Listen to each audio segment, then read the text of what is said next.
شہید کربلا کے پیغام کے سائے میں، اور اسی طرح سے عباس وفادار کے علم مبارک کے سائے میں اس طرح سے متحد ہوں کہ جب امام عصر، امام زمان کا ظہور ہو تو ہم آمادہ ہو سکیں اور کہہ سکیں کہ اے امام زمان، ہم آپ کی نوکری اور آپ کے آباء و اجداد کے دین کے پیغام کو زمین کے گوشے گوشے تک پہنچانے کے لیے آمادہ ہیں، گلے اور سر کٹا دیں گے تاکہ آپ اپنے آباء و اجداد کے دین کو پوری زمین پر حاکم کر سکیں۔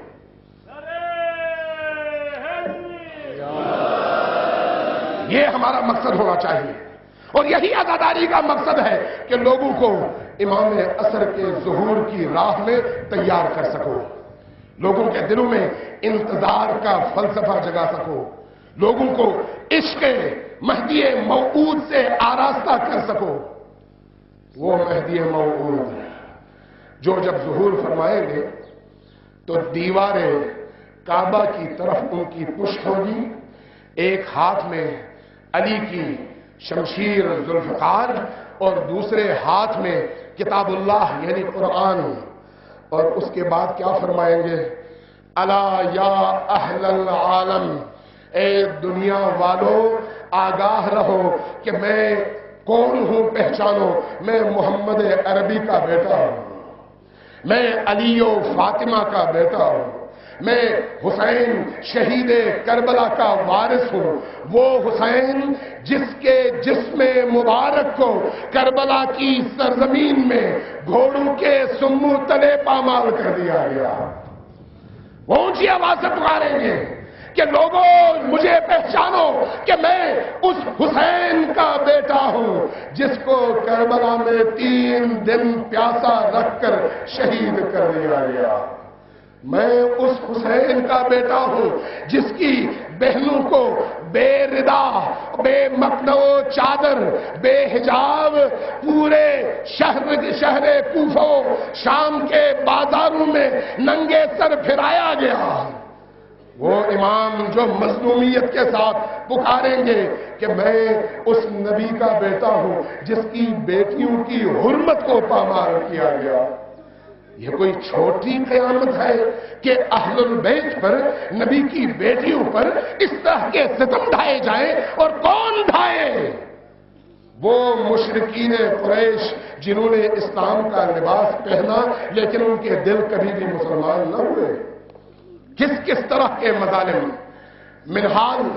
جو تاریخ کربلا کا راوی ہے وہ کہتا ہے کہ ایک دن واقعہ کربلا کے بعد میں پہنچا امام سید الساجدین کے در اقدس پر، میں نے جب آواز دی تو پتا چلا کہ امام چھت پر ہے، مجھے اجازت ملی، میں جب چھت پہ گیا تو کیا دیکھتا ہوں؟ سید الساجدین قبلہ رخ تشریف فرما ہے، سامنے پانی کا ایک تشت پڑا ہوا ہے، اور اس پانی کی طرف دیکھتے ہیں اور آنسو بہاتے ہیں، اور آنسو کیا ہے؟ خون کے آنسو ہے۔ میں پہنچا، تعظیم کی، سلام کیا، اور اس کے بعد پوچھا کہ یا رسول اللہ، واقعہ کربلا کو اتنا عرصہ گزر گیا، آپ اب تک رو رہے ہیں، آپ اب تک اشک بہا رہے ہیں؟ فرمایا کہ کیا تمہیں نہیں معلوم کہ واقعہ کربلا کتنا اندوہناک تھا، کتنا سخت تھا؟ منہال کہتا ہے میں نے پوچھا کہ یا رسول اللہ، آپ پر اس پورے واقعے میں سب سے زیادہ سخت مصائب کا سامنا آپ کو کہاں پر کرنا پڑا؟ ایک دفعہ اشک بہے اور اس کے بعد 3 دفعہ اونچی آواز سے فرمایا کہ الشام الشام الشام۔ میں نے پوچھا یا رسول اللہ، شہادت تو آپ کی میراث ہے، پھر آپ کیوں رو رہے ہیں؟ فرمایا کہ شہادت ہماری میراث ہے لیکن بہو بیٹیوں کا بے مکن و چادر بازاروں میں گھمانا اور پھرانا تو ہماری میراث نہیں ہے۔ نبی زادیوں کو گلیوں اور کوچوں میں پھرا کر یزیدیوں کا ان کے اوپر آگ برسانا تو ہماری میراث نہیں ہے۔ وہ سید الشہداء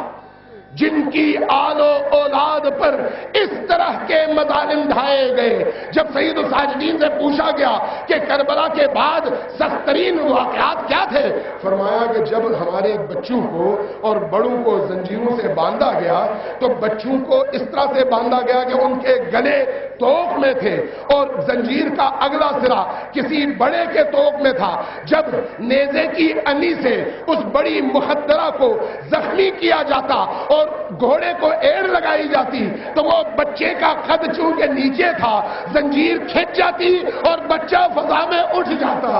اس طرح کے مظالم کے ذریعے سے ہمیں کوچوں و بازار پھرایا گیا. پھر کہتے ہیں اور فرماتے ہیں کہ سخت ترین موقع وہ تھا جب بازار کوفہ و شام میں لوگ پتھر برسا رہے تھے، لوگ آگ برسا رہے تھے. ہماری مخدرات کے چہروں کی طرف اور سرہائے مبارک کی طرف لوگوں کی نگاہ تھی اور ہم اس کیفیت میں تھے کہ ہم کہتے تھے کہ سرو کو ذرا آگے لے جاؤ، اس لیے کہ ان کٹے ہوئے سرو کے بہانے ہماری بہنوں اور بیٹیوں کے سر لوگ دیکھتے ہیں اور یہ غیرت اللہ کے منافی ہے، غیرت خداوندی کے منافی ہے. سید الساجدین فرماتے ہیں کہ ان مظالم کی صورت میں ہمیں کوچوں و بازار سے گزارا گیا اور اس کرب کی کیفیت میں ہم نے شام اور دمشق کے مختلف مناظر طے کیے. لیکن ایک بات عرض کروں، ہم جس بی بی کے ماننے والے ہیں، جس بی بی کے ہم ماننے والے ہیں، اس بی بی پر یہ سارے مظالم توڑے گئے. اس بی بی کو ان تمام مظالم کا نشانہ بنایا گیا، لیکن مجال ہے کہ اس بی بی کے عزم میں، اس کی ہمت میں، اس کے ارادے میں، اس کی سربلندی میں، اس کی شجاعت میں، اس کی استقامت میں رتی برابر کمی ہوئی ہو. اس لیے کہ وہ بی بی جب میدان کربلا سے روانہ ہوئی تو ان تمام مظالم کو سہا اور 11ویں کی شام 10 محرم کی رات جب نماز تہجد کے لیے اٹھی تو پھر کھڑی نہ ہو سکی بلکہ بیٹھ کر نماز پڑھی، بیٹھ کر نماز پڑھی. اس کیفیت میں ان کے ساتھ یہ سارے مظالم ڈھائے گئے کہ سر کے بال جو سیاہ تھے سفید ہو گئے. اس کیفیت میں شام تک پہنچی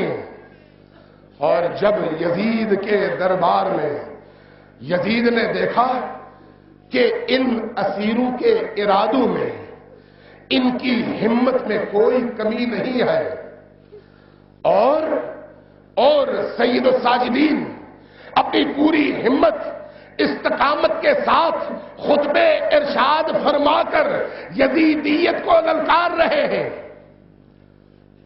اچانک خطیب سے کہا کہ اب جاؤ منبر کے اوپر اور اذان دو تاکہ سید الساجدین کے خطبے کا رستہ روک سکو. جب خطیب نے، مؤذن نے اذان دی اور پہنچا اشہد ان محمد الرسول اللہ تک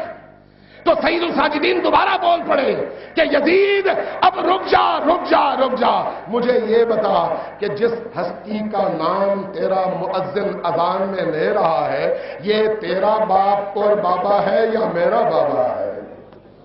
میں اس کا بیٹا ہوں. اور یہ جو خواتین اور مخدرات اور بے پردہ بیویاں سامنے چبوترے پر بیٹھی ہوئی ہیں یہ اسی کی اولاد اور اسی کی بیٹیاں ہیں اور آج تم نے ان بیٹیوں کو برہنہ سر یہاں پر رکھا ہے. جلاد کو حکم دیا کہ سید الساجدین کا سر قلم کیا جائے. ایسے میں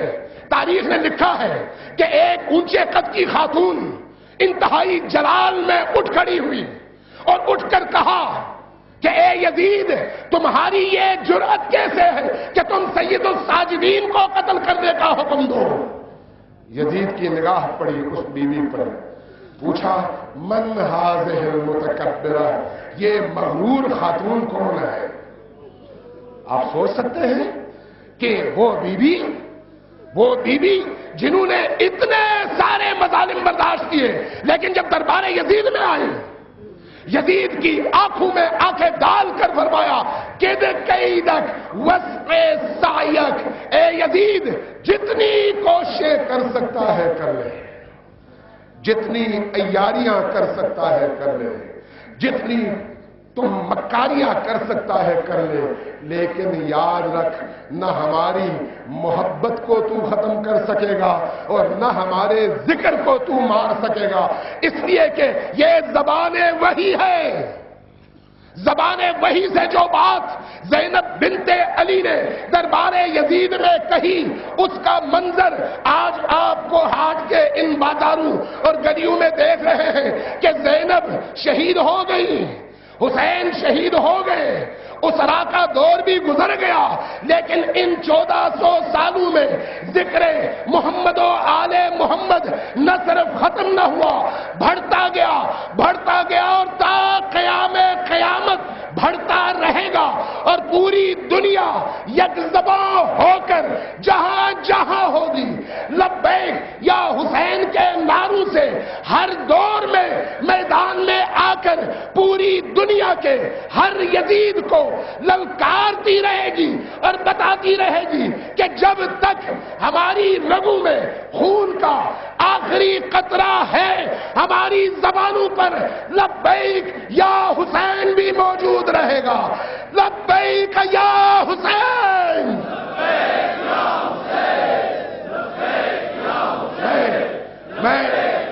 میں آپ سے گزارش کروں گا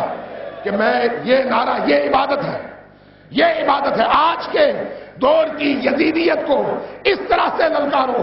کہ پوری دنیا کو پتا چلے کہ حسینی کبھی بھی یزیدیت سے گھبرانے والے نہیں ہیں۔ پوری قوت کے ساتھ دونوں ہاتھ بلند کر کے پورے جوش اور ولولے کے ساتھ پکارو 1 منٹ تک، لبیک یا حسین۔